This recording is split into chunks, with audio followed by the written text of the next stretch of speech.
dia a todos, desculpem o atraso no início da transmissão, a gente teve uns problemas técnicos aqui, mas esse vídeo vai ficar completo à disposição para todos depois. Agradeço a paciência aí de quem nos aguardou.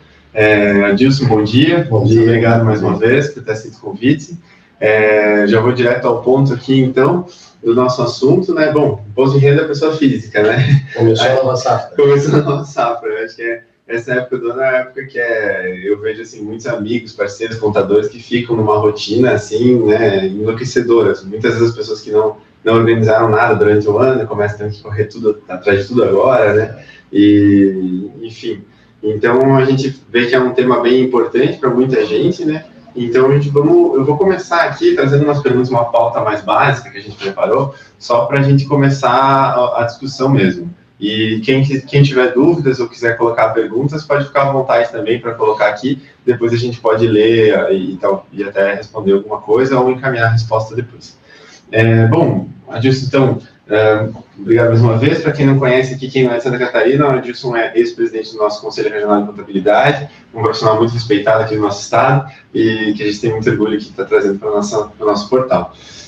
Vamos começar pelo básico, assim. Período de entrega da declaração. Começou essa semana, né? Começou ontem, dia 2, né? Ontem. Dia 2, e vai até o dia 30 de abril.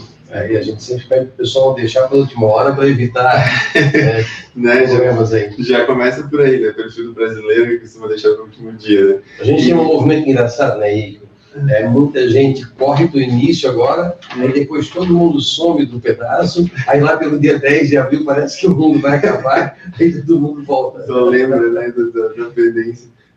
Pior que eu sinto algo parecido até comigo também. Eu comecei a me organizar, assim, agora que o prazo começou, você começa a pensar, não, mas é 30 de abril, semana que vem eu vejo, né?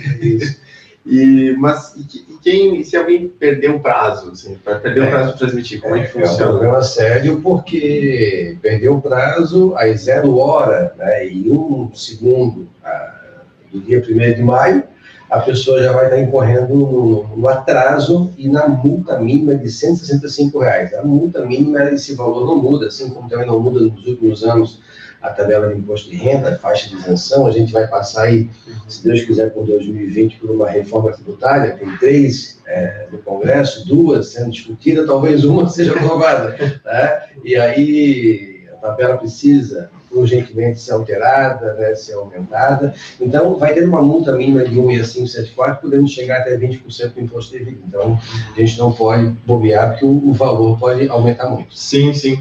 Tem muita gente que está obrigada a transmitir, às vezes nem teria imposto a pagar, mas se perder o prazo vai ter que pagar multa também, né? Tem que pagar multa também. Então, é um custo que a gente pode evitar, né? E até em linhas gerais, assim, quem está obrigado a transmitir a declaração? As regras não mudaram, né, nos últimos anos. Até pela própria tabela, como foi falado, ela continua congelada. Aquela regra, 28 mil e poucos reais de rendimento tributável permanece, os 40 mil reais de rendimento isento exclusivo na fonte. E é importante cada pessoa fazer uma análise completa de todas as regras, porque o pessoal às vezes diz, eu não tive imposto na fonte, ou às vezes não cheguei aos 28 mil. Mas, eventualmente, a pessoa recebeu uma doação acima de 40 mil, muito comum, sim, ou um processo X e recebeu um rendimento exclusivo na fonte acima de 40 mil, já estaria obrigado. E muita gente cai do cavalo, por quê? Faz uma negociação na Bolsa de Valores, vai no gerente do banco, vai ter um IPO aqui, ou vai ter compra aqui a minha carteira de ações, R$500. No passado, nós tínhamos limite de isenção. Agora, não, comprou uma ação de R$1, teoricamente, essa pessoa fica trancada no CPF, né, para declarar. Outra regra também, que não muda há um bom tempo, é o 300 mil reais de bens e direitos que a pessoa tenha. Não é só sua casa, não é só seu apartamento, é um conjunto de bens e direitos. Aí soma o valor da conta corrente, soma a aplicação financeira, soma o teu imóvel, soma o teu carro, né? Ou seja, soma as cotas sociais, soma eventualmente as ações que você tem, ou seja, o conjunto de bens e direitos. Em 31 de dezembro de 2019, se passou 300 mil reais, tem que declarar também. Não, bem interessante essa questão até da Bolsa, porque a gente está vivendo no Brasil esse momento de juro baixo, né, Selic baixo, muita gente começando a entrar na bolsa, até com valores mínimos, tem corretores que aceitam valor mínimo de aplicação de R$25, R$50. Então, às vezes, a pessoa realmente fez uma aplicação ali no valor que nem, né? É engraçado, volta e meia a gente é surpreendido, né? Chega alguém aqui, olha, estou com o CPF do meu filho preso lá. Às vezes é uma conta que ele tem de estudante no banco X, né, e eventualmente comprou uma açãozinha lá no pai, não fica nem sabendo. Como eu disse, às vezes o gerente oferece, é uma oportunidade boa, ele compra lá R$500 de ações e teoricamente o CPF fica preso. Já teria multa, né, gente? Então, assim, a gente tem que olhar as regras de A a Z, todas elas que são as obrigatórias. As principais a gente já conversou aqui, né? Uma outra também que é muito comum acontecer, a pessoa que opta pela isenção da venda de um bem residencial por um outro bem, vende um bem residencial e compra um outro bem residencial pelo prazo de 180 dias, não são 6 meses. Tem gente que às vezes também peca nesse prazo e acaba tendo que pagar um imposto e aí, na verdade, perde esse benefício. Então, usou essa regra que pode ser utilizada uma vez a cada 5 anos, que é lá da antiga MP do Bem, a pessoa também acaba estando obrigada a declarar imposto de renda. Às vezes é muito comum a pessoa não trabalha, mas tem um imóvel lá que recebeu de doação e vende, é muito comum acontecer também. Sim. E a importância de declarar, né, cada vez mais, minha experiência da bolsa e eu tinha, né, registrado aquilo. Então, ele volta e meio comenta assim, nossa, a tua bolsa lá, o valor risório, né, e tanta coisa que o governo faz e não pega, né, não sei o quê. Essa tua é importante, porque o dependente, ele tem que carregar essas informações tributárias, de isenção, informações patrimoniais, para a declaração, vamos chamar do seu pai, ou da sua mãe. Então, ele é obrigado a informar tudo isso. E aí, a gente até pode fugir um pouco do assunto, mas dentro da obrigatoriedade, e aí você vai ver se de repente vale a pena. Bom, meu filho teve lá R$10 mil de rendimento em 2019. Bom, gastei com ele 2 mil de plano de saúde. Ele teve mais 2 mil de previdência social. Pagou mais R$1.000 de previdência complementar, 5 mil. Vou carregar 10 mil tributável, vou deduzir 5 mil. Vale a pena tê-lo como dependente? Não sei. A princípio, 10 menos 5, você vai marchar com 5 mil na tua base de cálculo. Então, muitas vezes, é preferível deixar o filho um pouco de fora como dependente, ou a filha, ou aquela relação de bens que nós temos ali, o menor pobre, aquela pessoa que você tem a tutela judicial, a guarda judicial, o enteado também é possível,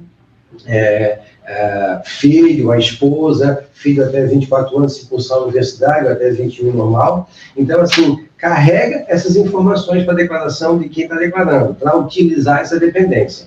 Outra, me puxou aqui agora, uma muito importante, marido e mulher, coloca o filho A na declaração do pai e o filho B na declaração da mãe. No ano que vem, se faz o cálculo antes de fazer a declaração. É mais vantajoso por razão A ou B, por de repente sei lá, a pessoa ficou 6 meses sem receber salário, alguma situação especial, estava no benefício previdenciário, algumas situações especiais de exceção, vamos chamar assim. Você pega aquele filho que estava na declaração da esposa e faz para a sua declaração.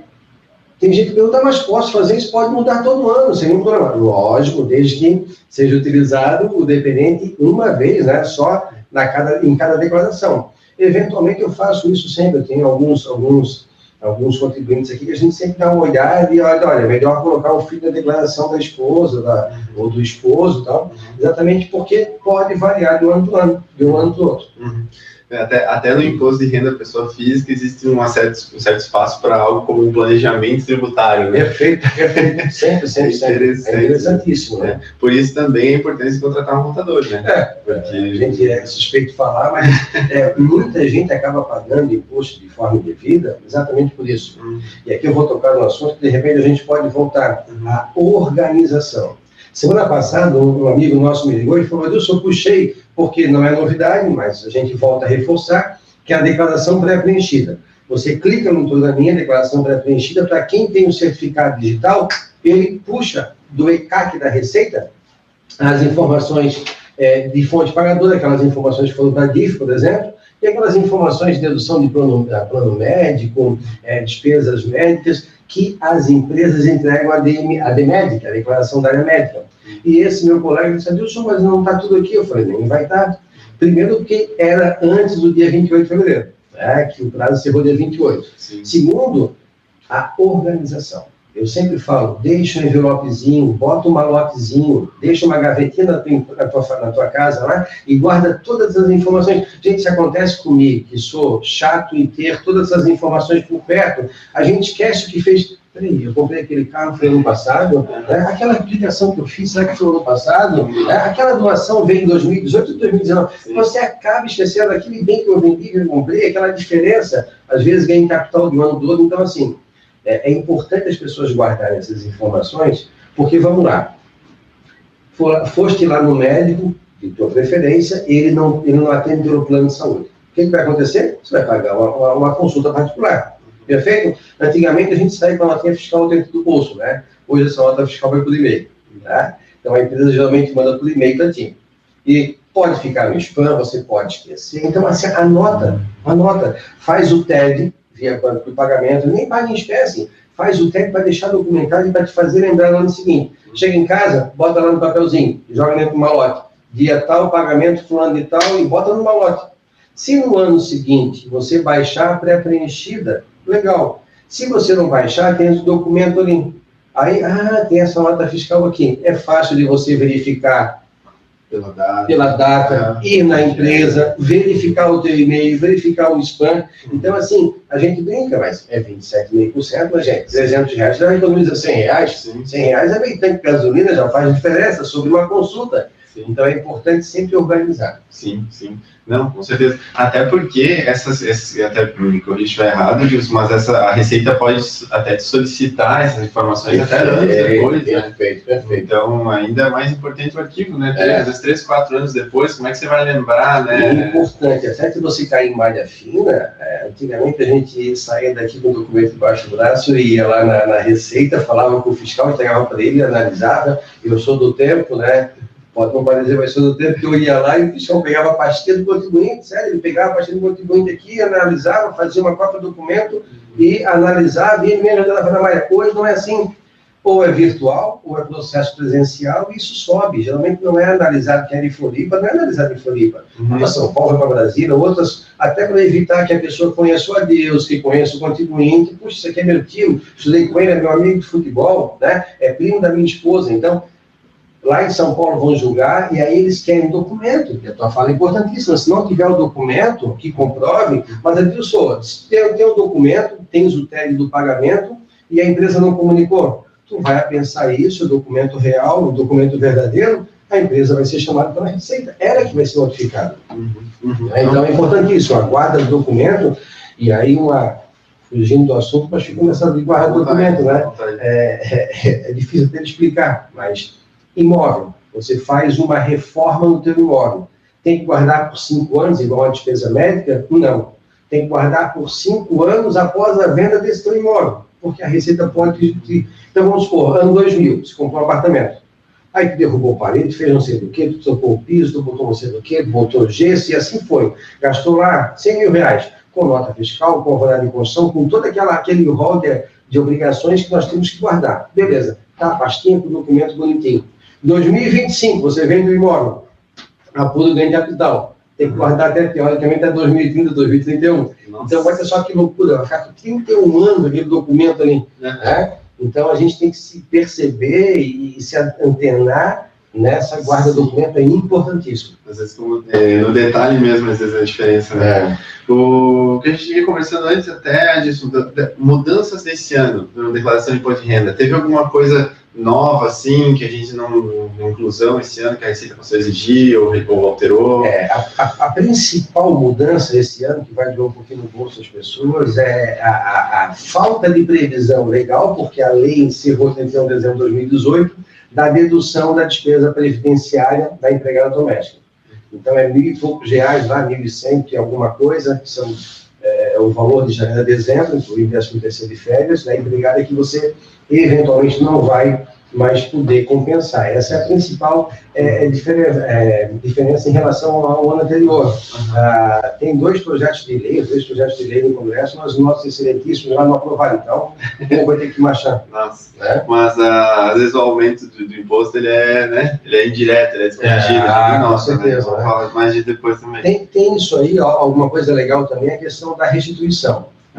O governo até pensando em economizar, embora a Selic esteja 4,25% ao ano, e a indexação da restituição se dá com base na Selic, mas estão fazendo uma conta inteligente. Todo real faz diferença. Sim. Então, o que o governo fez? Antecipou a restituição em 5 lotes, e já começa final de maio. Então, maio, junho, julho, agosto, setembro. A princípio, 5 meses está todo mundo com restituição. Eventualmente, aquele que ficar na malha vai ficar para frente. Até comprova documento, vai a julgado, como eu falei, pode se arrastar aí alguns meses. Mas o legal é que a restituição vai vir mais rápido a partir desse ano, de forma inteligente pelo governo, até para evitar de pagar juros. Pagar juros, porque hoje está 4,25%, mas chegou a 20% a Selic, era uma paulada. Então, eu brincava com o pessoal, deixa o dinheiro lá e torce para não ver restituição, porque é uma aplicação financeira excelente. Então, isso aí mudou. As regras de pagamento você pode dividir até 8 vezes, mas uma alteração que também houve para 2020 é que a opção de débito automático na tua declaração, antes, para fazer a primeira cota sendo débito automático, já no final de abril, você tem que fazer a entrega até 31 de março. Agora não, o governo deu uma frouxadinha até 10 de abril. Então, nós ganhamos 10 dias a mais. Dá tempo a pessoa que declarar até dia 10 de abril e quiser debitar automaticamente na conta corrente, que o faça nessa declaração. A partir do dia 11, não. A pessoa vai ter que fazer, a partir da segunda cota, o débito automático e a primeira imprimir via sistema o seu DARF de pagamento. Legal? E a dica é sempre em contato com o teu banco. Vai que, e já vi acontecer, vai que não existe a comunicação lá, uma falha de comunicação entre banco e receita, e não é debitada a primeira cota. Então, assim, toda atenção é importante. Deixa agendado no teu calendário lá, para que no dia 30 você vá no teu banco e acesse. Puxa, não debitou. Liga para o gerente, vem cá. Vai dar um trabalhinho, mas é melhor do que pagar multa. Sim, com certeza. A gente comentou ali rapidamente, queria que você explorasse um pouco mais essa questão muita gente vem falando, eu vi até uma notícia na Infomoney, se não me engano, essa semana, sobre a ausência da faixa de correção, a ausência da correção da faixa de isenção do imposto de renda na pessoa física, né? Isso foi uma discussão, até uma proposta que foi levantada nos debates, na campanha presidencial, campanhas políticas, que poderia ser feito, depois acabou não sendo feito, enfim, e a gente sabe que, na verdade, na prática, isso representa muita coisa para o governo, né? Enfim, toda a necessidade e a situação atual do país talvez justifique, mas eu queria que você comentasse alguma coisa, qual é a tua visão sobre isso, sobre essa questão da correção? Se demorar um pouquinho mais, vai ser a tabela do salário mínimo, né? Daqui a pouco o salário mínimo atinge o valor de isenção. E hoje, olha, esse ano parece que 32 milhões de declarações são previstas, né? Muita gente a declarar, porque exatamente a pessoa que tem um salário lá de R$ 1.500, R$ 1.800 no mês que recebe uma diferença salarial, uma hora extra, as férias, já acaba pagando imposto de renda.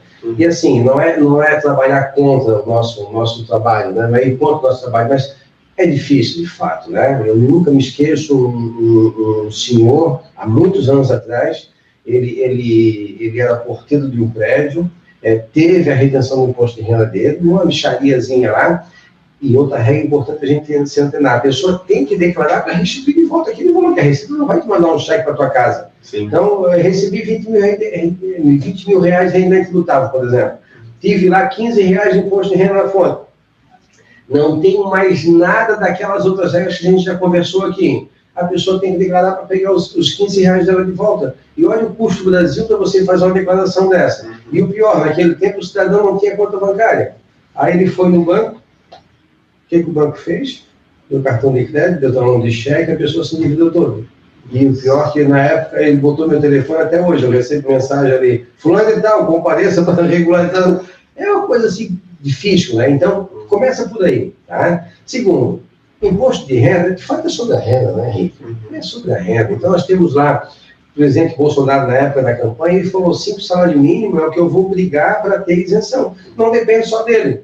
nós temos 3 projetos de lei, se não me falha a memória, a serem discutidos. 2 parece que vão ser analisados. Tomara que um seja aprovado, né? E um deles, a gente já ouviu falar, a tabela iria para 3.800 e pouco, praticamente 100%. Estudo do Sindifisco também aponta, se não me falha a memória, 3.600, 3.800, né? Se corrigisse esses anos todos. Então, assim, o governo precisa mexer nisso.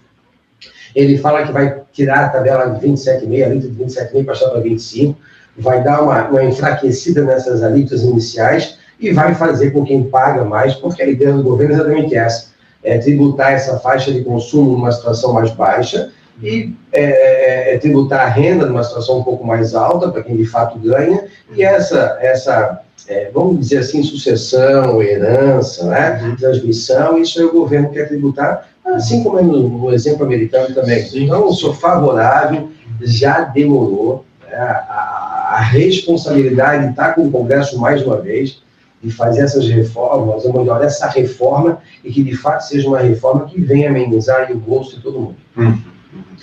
O que você comentou ali, até do custo do Brasil e a dificuldade, às vezes, de preencher o documento em si, em geral, eu lembrei de um caso em que eu trabalhei, para mim foi bem marcante, assim, mas rapidamente, da questão dos rendimentos recebidos acumuladamente, né? Que antes não existia, né? E esse campo, e as pessoas que recebiam ali a sua aposentadoria, os atrasados, como o pessoal chama, tinha que pagar imposto de renda sobre aquele valor que tinha recebido acumulado atrasado, como se fosse tudo daquele único mês, como o chamava de diferença entre o regime de caixa e regime de competência. Isso foi discutido, a STF falou, não é porque a pessoa está recebendo a aposentadoria em atraso, acumulada, que ela vai ter que pagar imposto de renda naquele único mês. Ela tem que pagar o imposto como se tivesse recebido corretamente, afinal ela deixou de receber por causa do sistema. Enfim, é uma negativa indevida conforme a justiça trouxe. Mas a questão que eu vivi foi o seguinte, foram dois senhorzinhos do interior, do oeste de Santa Catarina, que tinham feito a declaração de imposto de renda lá anos atrás, e colocando esses valores, salvo engano, na época eles não haviam o campo ainda do rendimento recebido acumuladamente, e eles colocaram como não tributado, alguma coisa do gênero, no sentido de já tentar buscar que se a Receita questionasse, eles fariam uma ação judicial. Foi a orientação na época do escritório que atendia eles, enfim. E eles foram, e aí isso mudou em 2014, se não me falha a memória, e hoje já tem o campo específico, hoje tem a repercussão geral, tem a norma da Receita, tudo certo. Só que como essa declaração é anterior, a Receita não ajustou automaticamente aquilo, até porque não sabia o que era, e então não colocou no formato de cálculo atual. E eles passaram a ser devedores de 40 e 50 mil reais de imposto de renda. A Receita tentou notificar, mas eles moravam na zona rural, então eles não receberam a notificação. Então eles perderam o prazo de defesa. Aí foi inscrito dívida ativa, porque passou o prazo de defesa, aí era 50 mil de imposto, mais a multa, mais a Selic de todos os anos, foi para 120, 130 mil cada imposto devido. Senhores de 70 anos receberam a correspondência em casa, eles ligaram para a gente no escritório e falaram assim, olha, recebi um boleto aqui de 130 mil reais da Receita, porque é CDA, não tem inscrição, e simplesmente dizendo assim, eu acho que é golpe. Porque pessoas que nunca tiveram patrimônio na vida, eles receberam um boleto de 130 mil reais da Receita, deve ser falso esse boleto, não é possível que eu estou devendo isso. Acho que só por isso que eles não passaram mal, porque o sistema ele é perverso de certa forma, né? São pessoas com saúde frágil, se eles tivessem entendido, nunca tiveram dívida na vida, e eu tentava explicar, eles não entendiam. Ainda bem, a Procuradoria da Fazenda foi muito correta nesse sentido, a gente fez um pedido de revisão de dívida inscrita, 2, 3 meses foi resolvido. Mas me chama, eu fiz um parênteses aqui, talvez até meio longo, mas me chama a atenção por causa disso. Às vezes, custo do Brasil são coisas pequenas, assim, porque qualquer leigo, vamos dizer, diria na Receita diria o seguinte, olha, mas a tributação disso, vocês já não aceitaram que é diferente, vocês já não aceitaram que no caso deles não tinha que pagar imposto, como é que vocês escrevem 130 mil reais? Sabe, uma pessoa que não tem patrimônio nenhum, ela teve que contratar advogado, teve que fazer um pedido, enfim. Então, tem toda uma situação no Brasil que realmente prejudica isso tudo. Mas, uma coisa que as pessoas ficam muito na dúvida, assim, também, é a diferença entre a declaração completa e a declaração simplificada. Como é que a gente sabe, assim, diferenciar, quem que é melhor? Primeiro que não existe declaração simplificada nem completa, existe só completa. Então não existe diferença, toda declaração é completa. E a gente se equivoca em comentar sobre isso. Declaração é uma só, é a completa, você tem que fazer a informação, e até tem a previsão legal da Receita, daquilo que é despesa sua, tá? E eventualmente é uma receita do outro lado, você tem que informar um honorário profissional, por exemplo. Mas não é rendimento, não é dedutível para mim. Tá, tem previsão legal, você pode me ajudar a corrigir? 20% de multa, me parece assim. Sim. Nunca vi. Mas existe a previsão legal, então pode acontecer, até de repente alguém já tenha sido notificado. Então, declaração só existe uma, completa, perfeito? O desconto, que foi batizado de desconto simplificado, ele é 20% e ele também está naquela faixa congelada, 16.700 e pouco lá, ao ano. Então, vamos dar um exemplo. A pessoa recebe 100 mil reais. 100 mil reais. 20% de desconto simplificado, 20 mil. Não pode reduzir 20 mil, tem que ser 16 e pouco. Legal, 16 e pouco. Deixa suspenso esse número lá. Vamos olhar para esse dependente, o que ele tem em dedução? Ele tem 5 de previdência complementar, tem 4 de previdência oficial, tem 3 de despesa média, mas somou, passou de 16, ele não vai optar pelo desconto simplificado. Ele vai optar pelo desconto normal, que é o desconto completo, são as deduções normais. Então, na declaração dele vai aparecer linha lá, de previdência oficial, previdência complementar, no caso PGBL, né, limitado a 12% do rendimento tributável, por exemplo, né, se ele pagou a mais, ele não vai compensar esse valor, vai chegar limitado a esse valor. Então, lá, despesas com dependente, despesas com instrução de dependente, despesas com instrução própria, desde que seja legalmente, né, permitidas as deduções, despesas médias, laboratoriais, com dentista, tudo lá, somou tudo, 25 mil. Nesse caso, ele não vai optar pelo desconto de 20%. Ele faz os descontos de forma tradicional, 1 a 1, e aí vai pagar bem menos imposto. A declaração dos últimos anos ela já é boazinha. Ela diz, se você eventualmente esqueceu de fazer isso, ela diz, olha, você está mandando uma declaração no modelo X, e cabe a pergunta também, se eventualmente a pessoa mandou o modelo simplificado, aí esse contribuinte que eu acabei de falar, vamos supor que ele tenha 15 mil só de dedução. 16 estou usando, vai usar 16 mil. Aí acontece o quê? Dentro do mês, até o prazo legal de 30 de abril, do encerramento da inteira declaração, ele, puxa vida, tem aquela despesa minha lá em São Paulo, na clínica médica, que aconteceu com um cliente nosso ano passado. Ele fez um processo com a esposa lá de fertilização em São Paulo. Sabe aquilo que a gente começou a conversa, não se lembrava quando é que era e tal, acabou perdendo. Aí eu falei, desculpa, a declaração que eu posso usar, a dela não posso usar, porque dela a gente optou por 20%, não tinha redução na época. Então é triste a pessoa dizer assim, puxa, joguei 2, 3, 4 mil reais pelo ralo. Até o dia 30 de abril, se eventualmente você informou na declaração, utilizou o desconto de 20% e encontrou despesas que são possíveis de reduzir, pode mudar a declaração e mudar do desconto simplificado para o modelo completo, sem nenhum problema. Mesmo já enviada a declaração, mesmo já enviada. 30 de abril. Isso. Adilson, perdi dia 30. Dançou. Né? Dançou, é aquilo que você declarou, é retratável e revogável. Né? Acabou-se. Interessante. Para os casais, principais aspectos assim, de como casais devem declarar imposto de renda, como é que isso influencia o regime de bens do casamento, como é que isso funciona assim?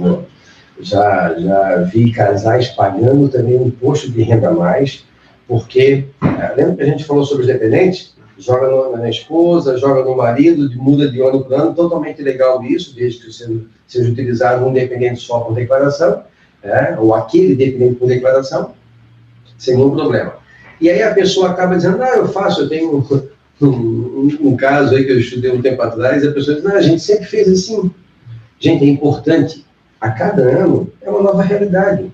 A pessoa, como eu falei há pouco, ela pode ter ficado em benefício, pode ter recebido um rendimento isento maior, pode ter recebido um rendimento no RRA. Então, já são N situações que você tem que analisar no ano. E aí vale fazer na munheca, como diz o Manezinho, né? Faz lá na munheca, faz toda a simulação e observa. Porque o casal, primeiro que ele pode fazer a declaração em conjunto, somando todas as deduções do cônjuge, somando todos os rendimentos tributáveis exclusivos e da fonte isento do cônjuge, verifica, puxa, eu vou pagar aí, sei lá, 18 mil reais. Separando, eu vou pagar 16 mil reais, eu pago 8 aqui, ela paga 8 lá, por exemplo, né? Só para números redondos, para a gente conversar aqui. Faz separado. Aí tu pega e brinca um pouquinho. Puxa, de repente a esposa está em 22,5% na tabela. no ajuste anual, o marido está em 27,5. Não é legal pegar os dependentes de uma declaração do marido? Vai forçar planejamento tributário, uma revisão fiscal sem nenhum problema, vai forçar para ele uma dedução maior, uma restituição maior na declaração de imposto de renda.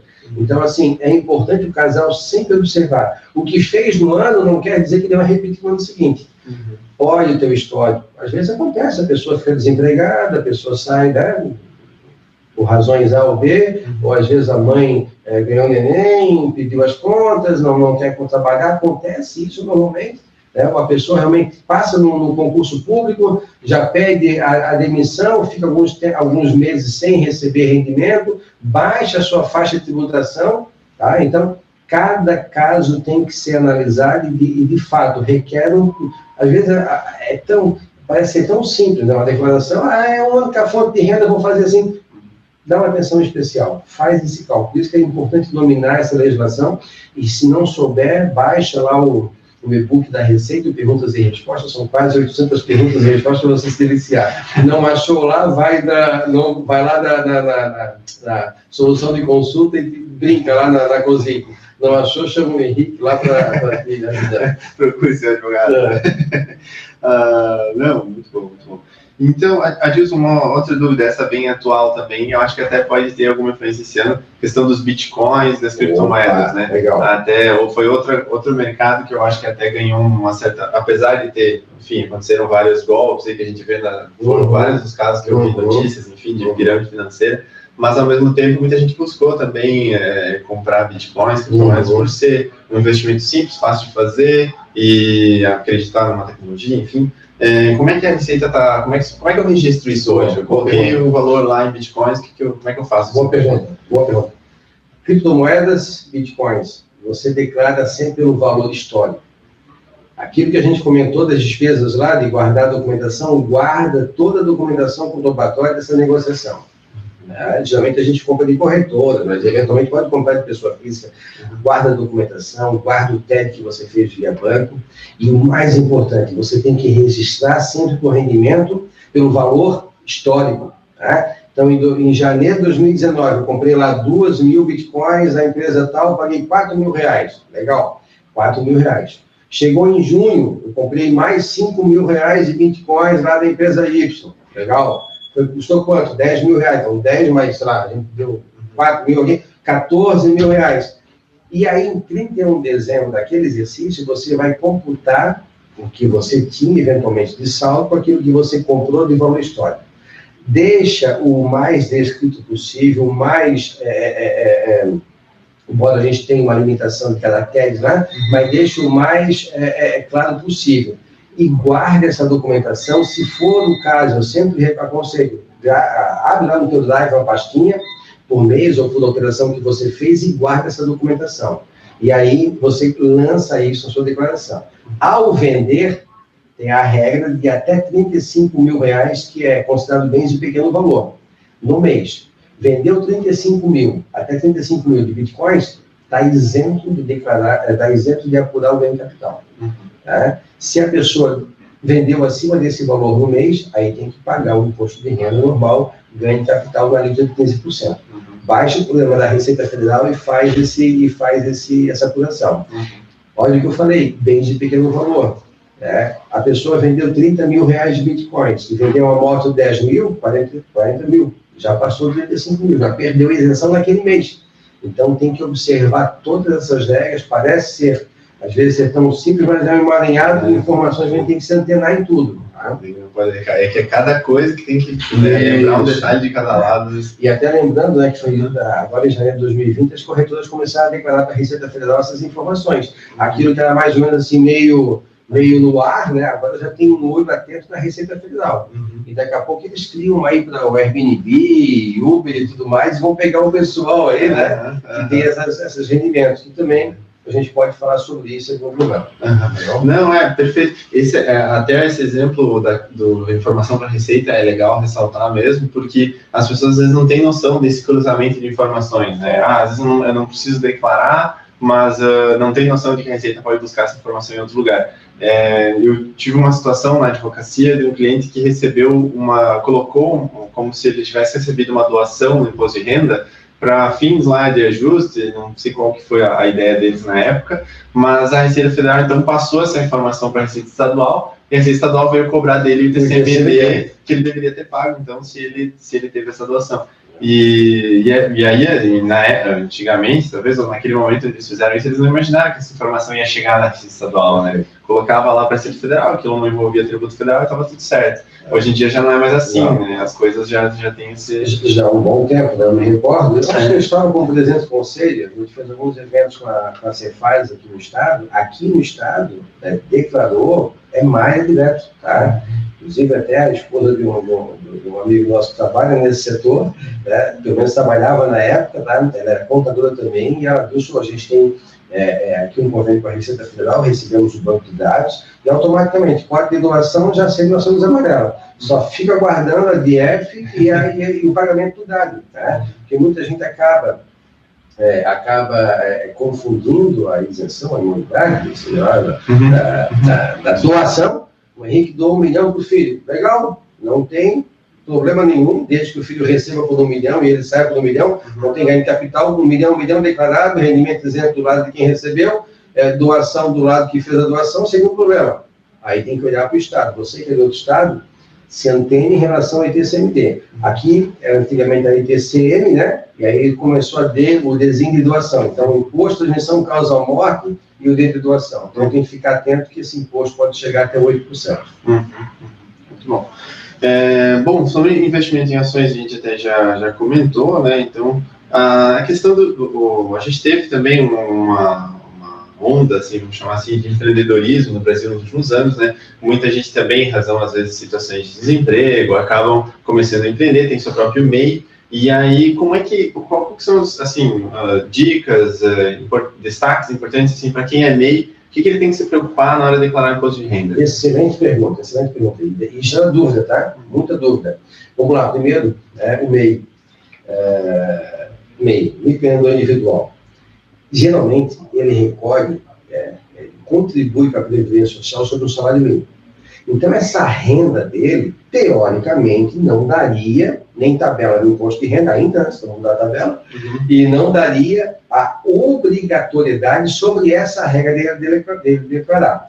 Eventualmente, se um mês se enquadrar naquelas demais regras, ou recebeu 40 mil reais de rendimento isento exclusivamente na fonte, ou o mês somou mais de 300 mil reais de patrimônio que tem em dezembro de 2019. Então, se as demais regras ele não está obrigado a declarar, o fato de ser só MEI não o obriga. Assim também como o fato de, no passado, todo mundo que era empresário, todo mundo que tinha empresa, tinha participação societária, tem que declarar. Então, foi milhões e milhões de declaração. A Receita acabou com essa regra, não precisa declarar.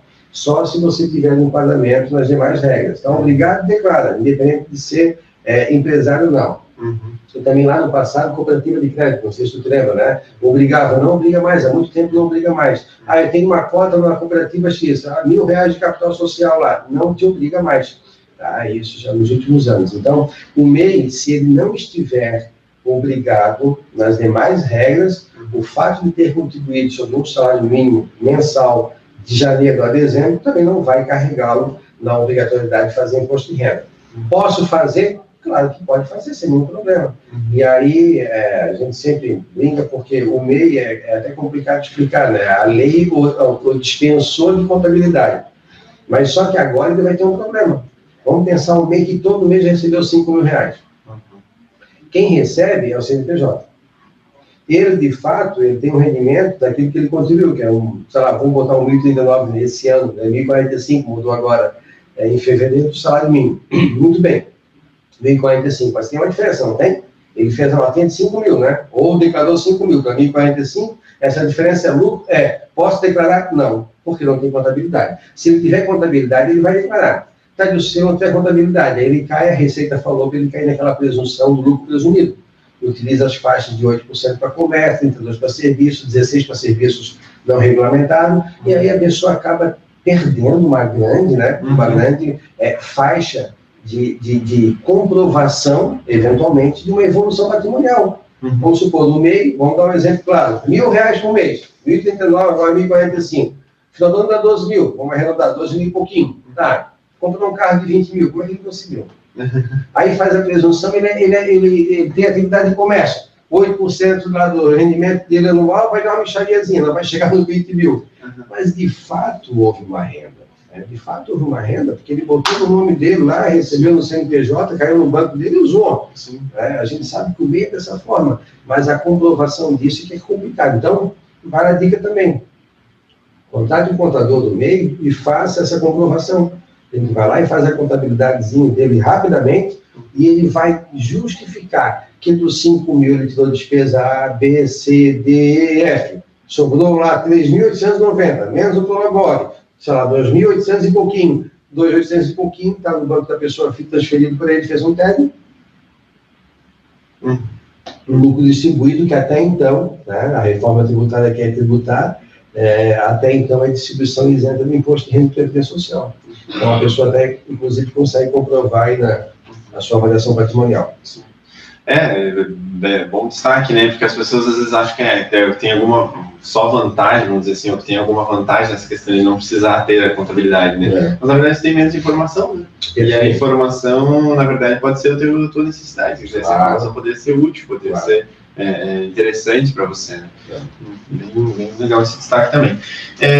Para aquele contribuinte que transmitia a sua declaração e depois cair na malha fina, quer dizer, ele recebeu lá a comunicação, caiu na malha fina, qual que ele deve fazer? Assim, eu sei por experiência própria que muita gente se preocupa muito quando isso acontece, né? O pessoal fica apavorado, enfim, às vezes é uma coisa simples, às vezes o pessoal nem lê direito o que veio, quando vai ver nem era nada demais.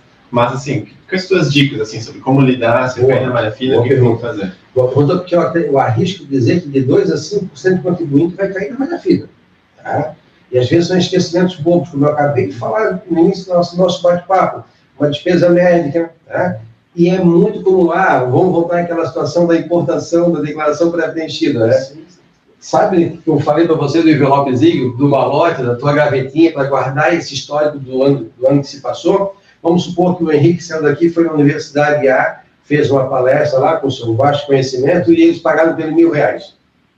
Pagou R$1.000. Teve DIF? Não. Teve imposto na fonte? Também não. Informou na GFIP, a Receita tem informação. Tem, né? A GFIP é social. Tá? O Henrique chegou, pegou R$1.000 no... Estou brincando assim, mas aí tem ISS, tem ISS, tem uma série de regras que a gente não vai falar aqui agora. Mas vamos supor que tinha sobrado ter R$900. Entrou no banco, o Henrique foi lá, pagou as contas dele, aplicou, beleza, passou bonitinho. No ano seguinte, o Henrique vai lá, faz a declaração. Vai se lembrar? Não se lembra. O que vai acontecer? Malha virtual. Não se assustem. A malha virtual é um chamamento da Receita. Atenção, contribuinte. Por isso que é importante, eu não tenho trazido aqui, rapaz, esses dias eu peguei, mexendo nos meus papéis lá, a minha primeira declaração de imposto de renda de 93 e o FII ainda. Muita gente não sabe o que é um FII. Unidade Fiscal de Referência. 500 e poucas o FII declarado. E é engraçado porque em 93, no ano seguinte, eu recebi, sabe o que eu fiz? Eu grampeei a gente recebia pelo correio, olha que saudoso o tempo aí, a gente recebia pelo correio um status de comprovação, a comprovação era de processamento da sua declaração. Então a Receita te mandava pelo correio, se você estava na malha ou não. Hoje, a informação praticamente online. Se você manda a sua declaração com alguma pendência, ele já vai explodir informação. Esse CPF está com pendência na Receita. Então, inclusive no recibo, ele já sai com alguns casos, até uma pré-notificação. Tá? E aí, vai lá dica onde vai chegar. Acompanhe. Faça o seu código de acesso, para aquele que não tem a certificação digital, faça o código de acesso, é gratuito, vai no ECAC, faz um preenchimento no cadastro muito simples, vai receber um código desse tamanho, cria a tua senha, essa senha tem validade somente por 2 anos, e você acompanha o processamento. Legal? Então lá, quem tem certificado digital já é uma plataforma mais completa, dá para declarar, dá para baixar essa informação pré-preenchida, lembrando sempre de confiar primeiro em você, né? A empresa pode esquecer, e nesse caso aqui, eu brinquei com o Henrique do R$1.000, né? É um caso típico que a pessoa fica na malha. Geralmente, a Receita tem deixado de um ano para o outro. Aí, se a pessoa não faz essa retificação, ela cai na malha física, né? Física de fato mesmo. E aí essa malha virtual vira física, você vai ser notificado, vai ser intimado pela Receita e tem um prazo legal, 30 dias, para entrar com defesa ou pagar, ou seja lá o que for. Então, se antecipe. Se na hora de enviar a sua declaração passou tudo bem, beleza. Daqui a algum tempo, vai lá e dá uma olhadinha, né? Verifica dentro do ECAC como é que está o procedimento. Tá? Aconteceu comigo. E assim, por um erro de um terceiro, acabei caindo lá. Rapidamente eu peguei meu certificado digital, criei um acesso, tá? Verifiquei a pendência, chamei o outro lado e falei, Correio, esse negócio está errado aí. Tá? A pessoa, puxa, de fato está errado. Foi lá e tirou, rapidamente saiu.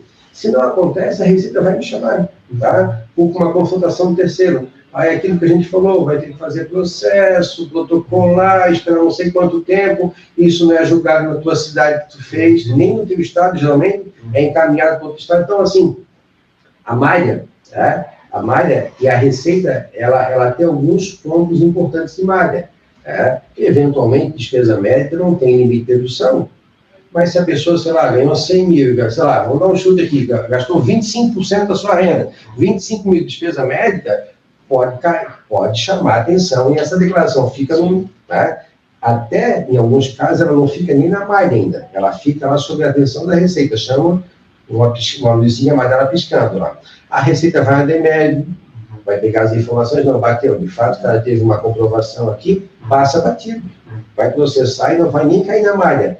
Eventualmente, como a gente falou, a pessoa pode, uma clínica médica pode esquecer de te mandar a tua nota fiscal. Você declarou, a clínica não mandou, tanto você quanto a clínica vão ser chamados. Tá? E aí você vai comprovar o TED do pagamento, né? Ou o documento hábil nota fiscal, e aí depois de um certo tempo a Receita vai te liberar dessa malha. Então, a malha virtual, ela tem essa característica nos últimos anos, não aconteceu a arrumar e ajustar tudo isso aí. Então, não sendo muito redundante, mas deduções, principalmente receitas, como a gente indicou aqui, uma receita eventual que você não esqueceu de declarar, muita gente tem uma salinha alugada, 500 pila, 400 reais por mês, essa informação vai para a receita, às vezes, em algum ponto pingado, a pessoa acaba esquecendo, né? Ou às vezes não pega o informe de rendimento anual, ou pensa que está na declaração de A ou de B, então assim, rendimento tributável cai em malha,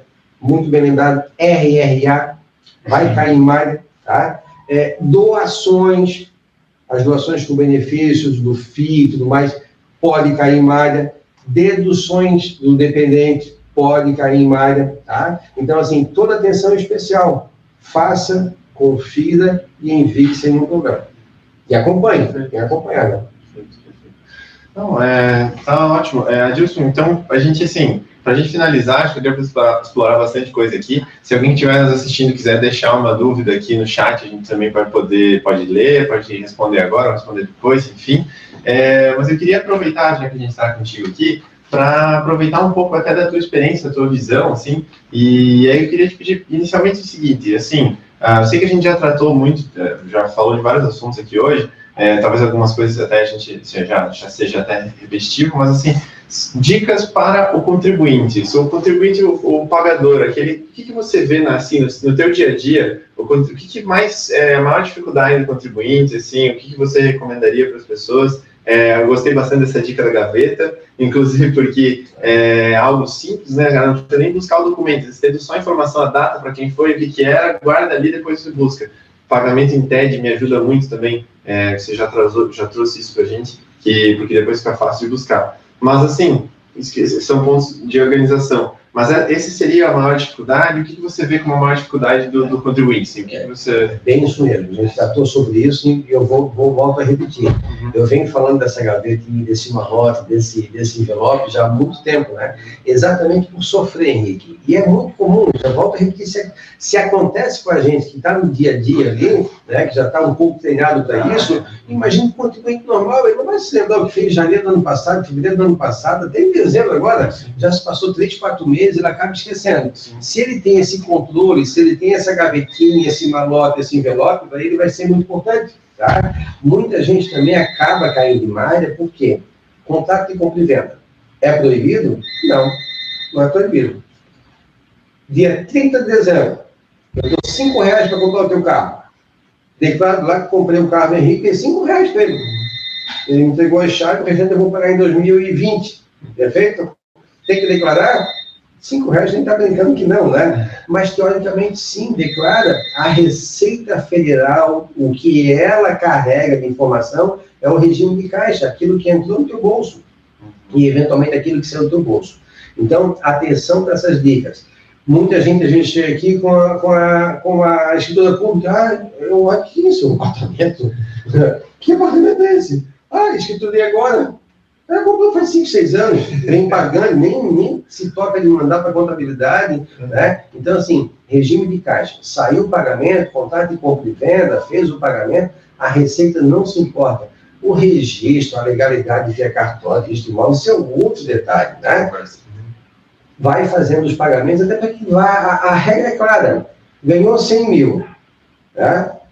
Gastei 40 mil, poupei mais 40 mil. 20 mil foi de imposto, fechou nos 100 mil. Né? Esse 40 mil, aí, os 60 mil que a gente brincou aqui de variação patrimonial, está suportado dentro de 100 mil. Então, essas dicas são importantes. A documentação, a guarda, o fato de você se lembrar com essas dicas que a gente conversou aqui, tá? E o mais importante de tudo, né? Eu sempre falo para o pessoal, passa um zap, dá uma ligadinha, né? Evita o erro. Esses dias um amigo meu, a pessoa estão fazendo um negócio, estão vendendo um imóvel, vai passar de 6 meses, e agora não tem base legal para usar o IC 30 dias sabe? Então, assim, dá uma olhadinha, de repente a pessoa acaba errando, né? Acaba errando. Então, pesquisa, vai atrás da informação, eu brinquei, mas é verdade, são quase 800 perguntas e respostas no e-book da Receita Federal, ano passado, das 741, se não me engano, né? Esse ano não baixei, não sei se aumentou, deve estar próximo a isso. Não encontrou ali, liga com o contador, fala com o advogado tributarista, fala com alguém que tem experiência, vai no site da Receita, vai no POSIT, dá uma buscada nessas informações para evitar que você erre. É aquilo que a gente falou do Custo Brasil, né? Às vezes a incomodação vai ser tão grande. E o fato de pagar, né? Se pagar multa pelo atraso, demora do imposto, e também pagar depois uma multa de uma auto-infração que já nasce 75%. Né? Pode chegar a 225%. Então, assim, às vezes pesa muito. Já tive casos de amigo me procurar aqui, viu, senhor, esqueci esse rendimento anual aqui, 12 mil reais que pego na Receita. Não ficou direto.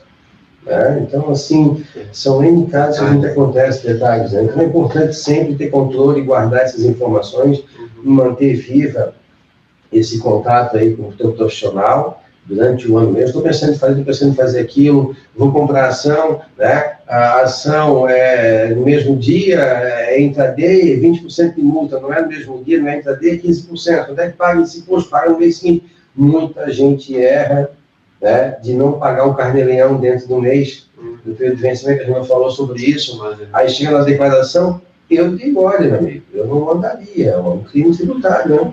Eu não mandaria dessa forma, recolha urgentemente antes de enviar a tua declaração, porque se tu enviar a tua declaração dizendo que está pago e não está pago, é um problema, porque chama-se declaração de ajuste anual, então no final vai dar empate.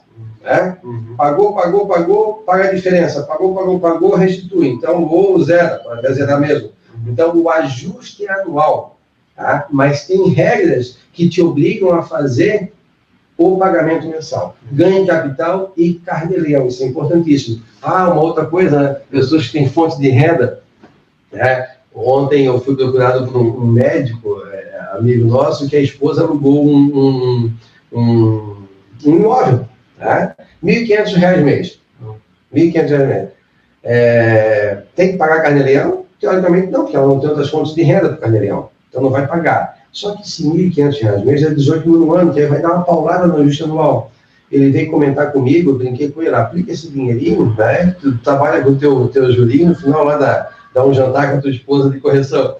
E aí ele disse, isso é uma boa. E se quiser antecipar, antigamente a gente chamava de mensalão, né? Agora, ultimamente, o mensalão ficou muito pejorativo, né? Chama-se imposto complementar, o 0246. Você recolhe do dia 2 ao dia 30 de dezembro, são os dias úteis, o 0246, o código do DARF, e aí você faz o quê? Eu peguei o rendimento da esposa dele, juntei aquele rendimento do 1.500, deu imposto a pagar, vi o quanto que ela já teve de rendimento, de imposto de renda retido na fonte das duas fontes pagadoras, ela tem duas fontes pagadoras, sei lá, deu R$300 de diferença, peguei, falei, ó, recolhe todo mês R$300. Já sabes que a paulada vai ser 3.600 no final do ano. Na média, né, gente? Isso pode variar, eventualmente a pessoa pode chegar em outubro, pode fazer uma despesa média, dentária aí, gastar uma paulada com o dentista lá, e isso interferir, né? Mas para evitar o sabor de ter que pagar, a pessoa também pode optar em recolher rendimento, antecipar, que é um imposto complementar. Até porque muita gente, muito comum com o médico, né? Ganha 1.000 aqui, por exemplo, pode ser do médico, não seja isso, né? Um professor, um autônomo, recebe 1.000 aqui, 1.000 lá, 1.000 aqui, 1.000 lá, tem imposto de renda? Não tem. Quando vai somar no ajuste anual, dá 5.000, vai pagar 27,5%. Então, o peso realmente fica. E tá. Bom, ótimo, Gilson, bem instrutivo mesmo. E agora eu vou, juro que é a última, depois te libero para o almoço. Fica à vontade. Eu queria aproveitar só algo que você comentou comigo no início, e para os colegas contadores, os amigos contadores que nos seguem, assim, o que você indica para os escritórios de contabilidade que também atuam, também fazem declaração de imposto de renda da pessoa física, o que vocês fazem aqui, o que vocês fizeram para facilitar essa época do ano? Eu, pessoalmente, sei que tem muitos escritórios que eu já trabalhei com eles que deixam muita coisa, acaba caindo muita coisa no último dia, e aí fica aquela correria, a pessoa passa um estresse enorme, é uma época do ano muito difícil. Como é que vocês fizeram para melhorar essa situação? Tu comentou comigo que teve uma política de conscientização dos próprios clientes até, né? O mais importante é isso, aquela gavetinha, aquele maloquinho, aquele envelope, né? Isso aí, nem que manda tudo amassado, mas que estando ali dentro, no ano seguinte você já não perde aí tempo em buscar informação. Se tiver incompleta, tu já tem um registro e sabe onde buscar. Isso aqui foi do médico tal. Liga, médico, essa notinha não está no e-mail, não está no spam, esqueceu de mandar. Está aqui, segue uma nova via escaneada. Então, tu consegue rastrear. Segundo, essa conscientização, né, do empresário em estar atento, próximo ao profissional da contabilidade, ao advogado, e te dar informação. Olha, vou vender um imóvel, vai dar quanto de imposto? Muita gente não paga, né, em capital, no último dia útil do mês seguinte ao recebimento. Muita gente paga indevidamente, paga mais porque não utilizou uma dedução de uma corretagem, por exemplo, né? Então, assim, são situações que fazem com que no final do ano, no início do ano seguinte, a gente conta com o cliente, ele se desespera, e em muitos casos pagando multa e juros. Então, educação no sentido de educá-lo a ter essa guarda de documento, aproximação com a empresa de contabilidade, com o seu contador, com o seu advogado tributarista, é importante, e ficar antenado, né? Ficar antenado nessas regras de mudança. A gente está passando por um ano ali, se Deus quiser, a gente vai ter uma reforma tributária, deve simplificar e vai mudar muita coisa, daquilo que a gente vem acompanhando aí. Vai mudar nas alíquotas de imposto de renda, na tabela de imposto de renda, na distribuição do lucro, que a gente falou que é isento, vai ser tributável. O governo pensa, inclusive, em reduzir impostos no Brasil. Então, assim, reduzir a parte da folha previdenciária de 20% da parte previdenciária das empresas. Então, assim, muita coisa vai mudar, mesmo que simplificando, vai influenciar no imposto de renda por IRPF 2021. Essa dica que você comentou, da aproximação, eu acho que faz muito sentido mesmo, né? Às vezes a gente sabe que na correria do dia a dia, às vezes a escritório de contabilidade vai ter lá algumas centenas de empresas para cuidar, ele não consegue dar atenção para o cliente dele, pessoa física, né? Às vezes fala com o cara só realmente uma vez por ano, naquele momento da declaração.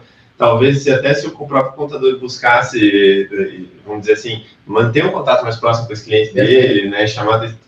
Ele pode até ter uma melhor percepção por parte do cliente dele, do serviço dele, e ao mesmo tempo ele fica mais atento a esse tipo de coisa, né? Fideliza, aumenta a amizade aí. Aumenta a amizade, isso aí. Então, vender um imóvel, o cara já vai ficar sabendo talvez antes, já vai ter, vou estar precisando mesmo falar contigo, essa proximidade é legal.